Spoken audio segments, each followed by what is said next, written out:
So can you tell me a bit about what this event is about today? Yeah, so each year we will host a series of cultural events, and it is branded under the name Hong Kong March.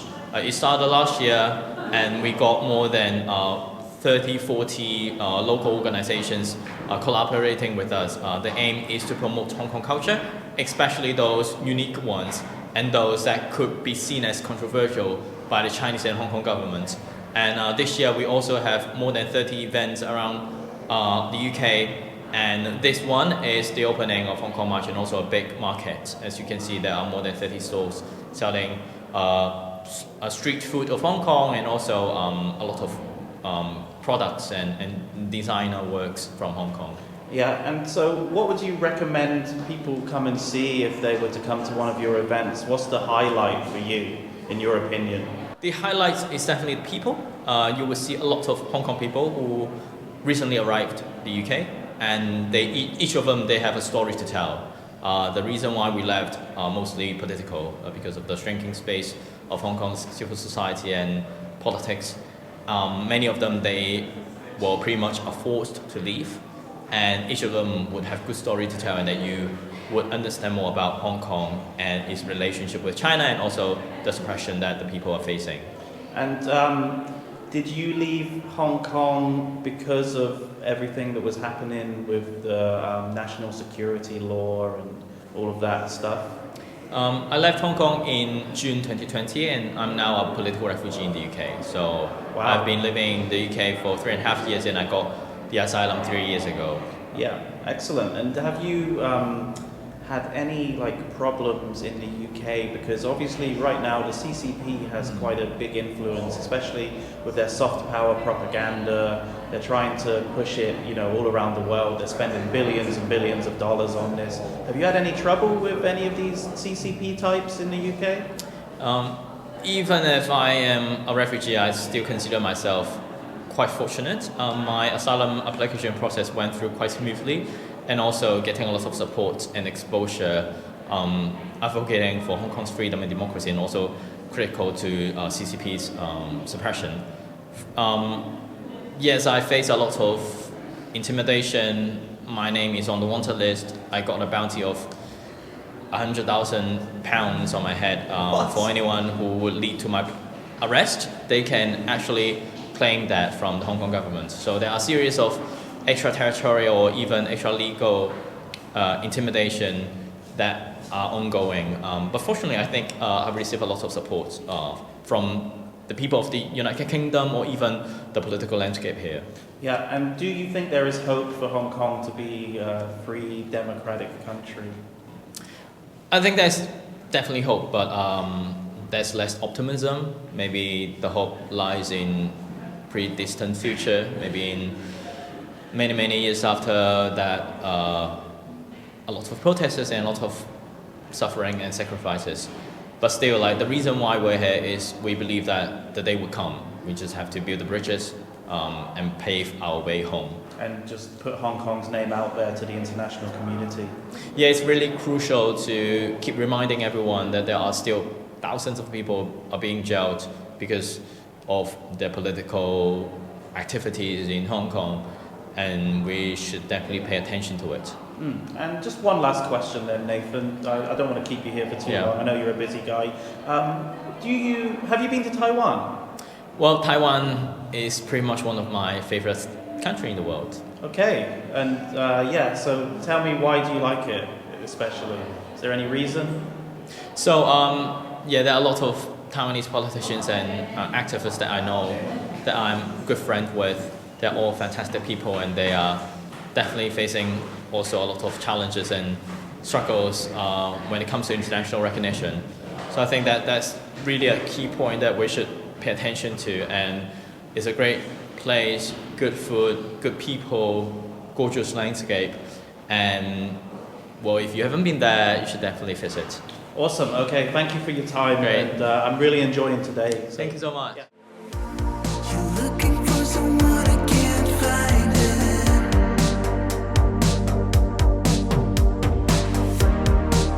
Maybe we're meant to be a lost cause, but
met this gentleman who's selling some really cool T-shirts and some sort of memorabilia from the Hong Kong protests in 2019. Yeah. So can you tell me a little bit about why are you selling this stuff? What's the message you're trying to give?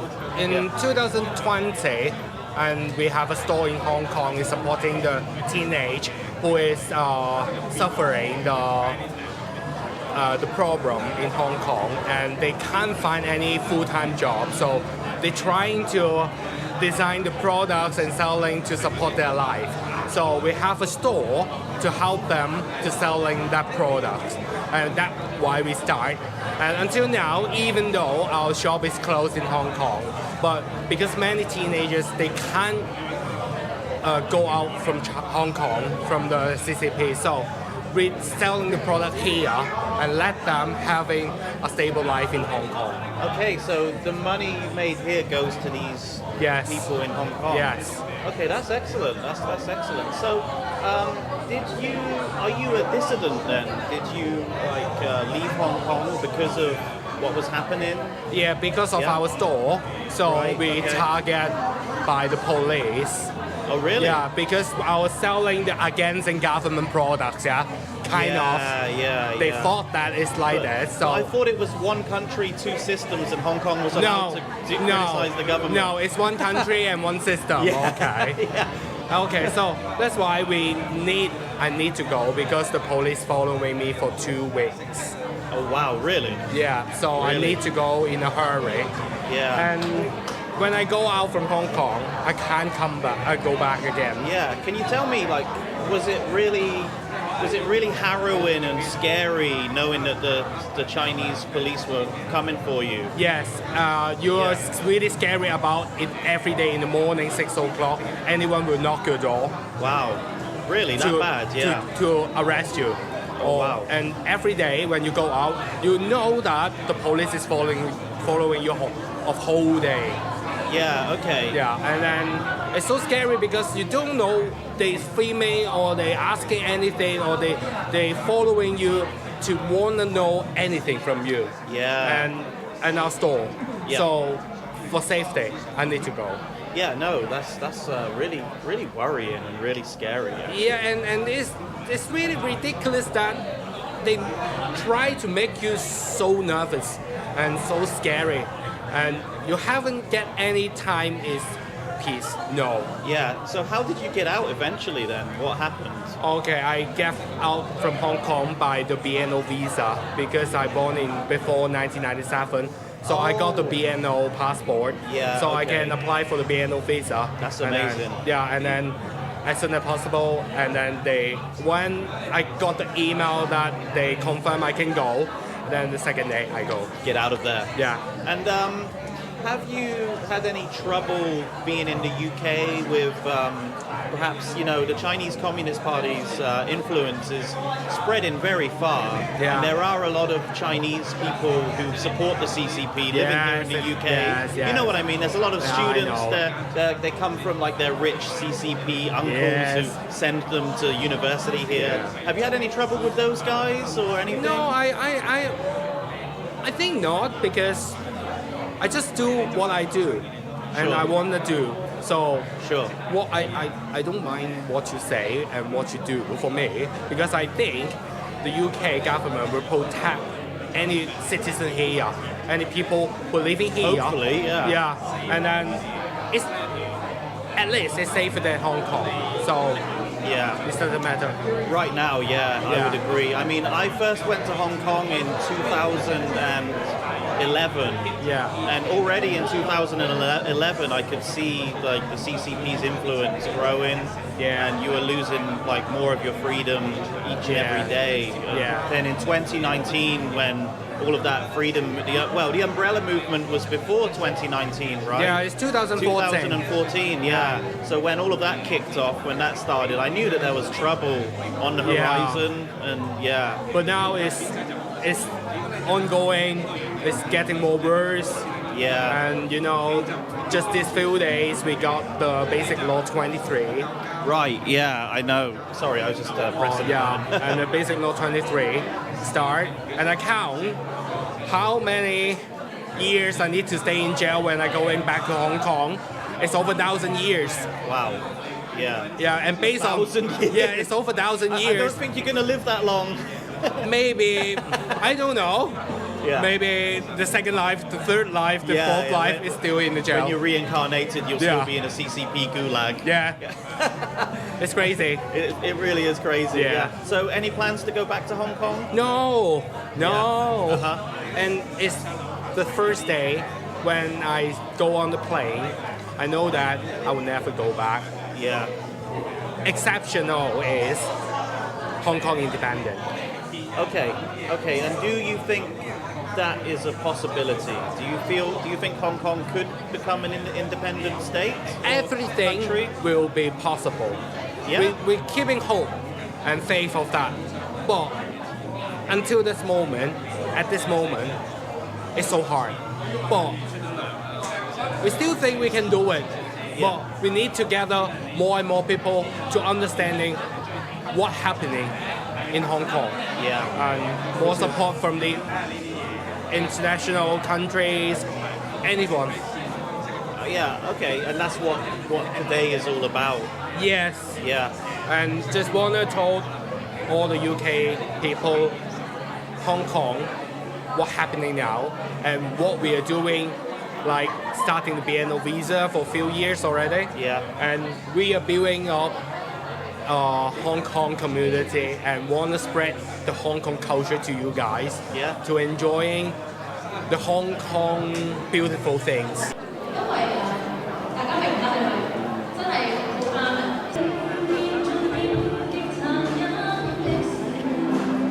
伸手給你愛愛到兩腳浸沒在大海不講，再走開。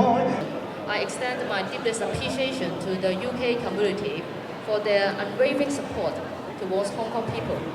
Together, let us continue to build bridges of understanding and compassion, creating a more interconnected and harmonious society for generations to come. Thank you very much. I am Ming Wai Lit. I come from Hong Kong for relocated in the UK for 2 years already. Actually, I am the founder of a non-profit drama company of Hong Kong named Stage June 4. Stage June 4 is a non-profit drama company in Hong Kong, but it has disbanded in 2020 due to the national security law. Actually, this year, I would like to produce and to bring our show May 35th to London to introduce to English audience. Oh, awesome. So can you tell me a little bit about the show that you're producing at the moment then? Yeah, okay. First of all, I need to give some details of our name of production, May 35th. What's the meaning of May 35th? Okay, because there's only 31 days in May. Yeah. Why this 35th? It is because June 4th is the date that must not be named and cannot be searched online in mainland China. It is Right. a highly political sensitive Yeah. work. It always, the post, if you mention about June 4, the post will always be deleted immediately. So May 35th is work as a workaround that is served as we just add extra 4 days in May to referring June 4. So this page, actually, it tells the story of Tiananmen's murders.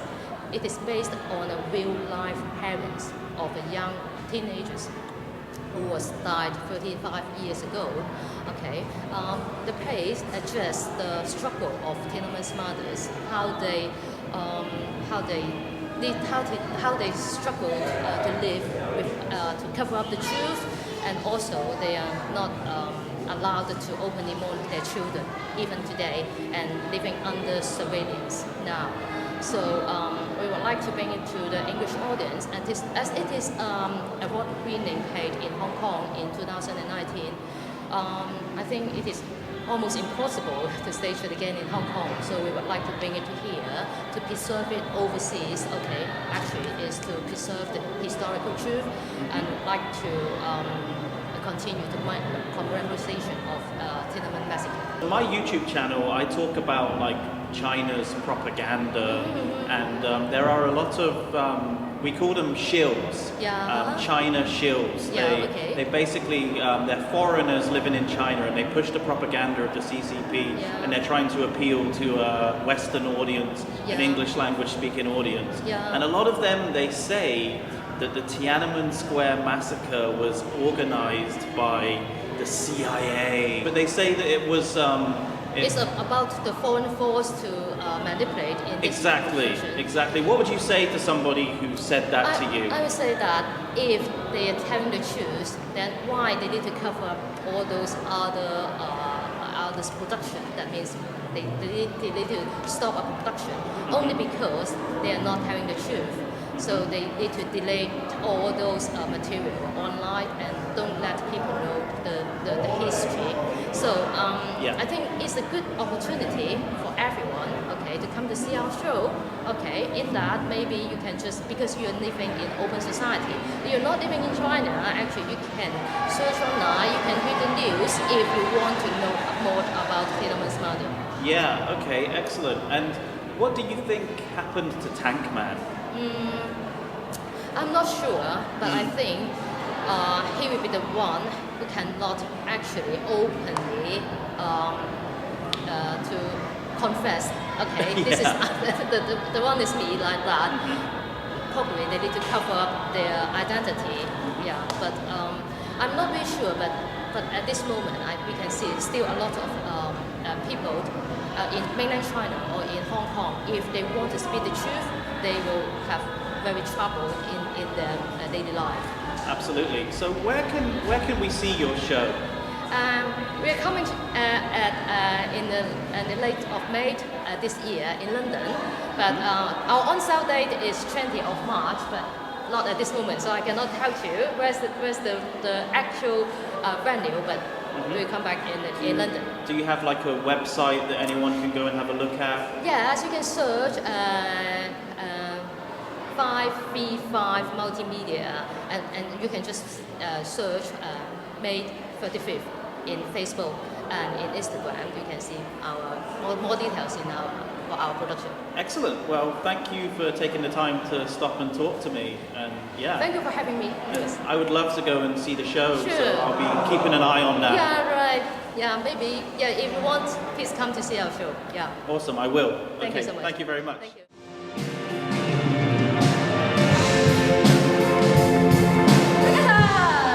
谁都可發光，只要找到願望，誰人都可發光，像星火隨空氣繪畫曙光，觀他的怒看，人生只得一次，讓自己瘋狂，假設世上就拼命去闖，人人路是像走過，凡像我亦可。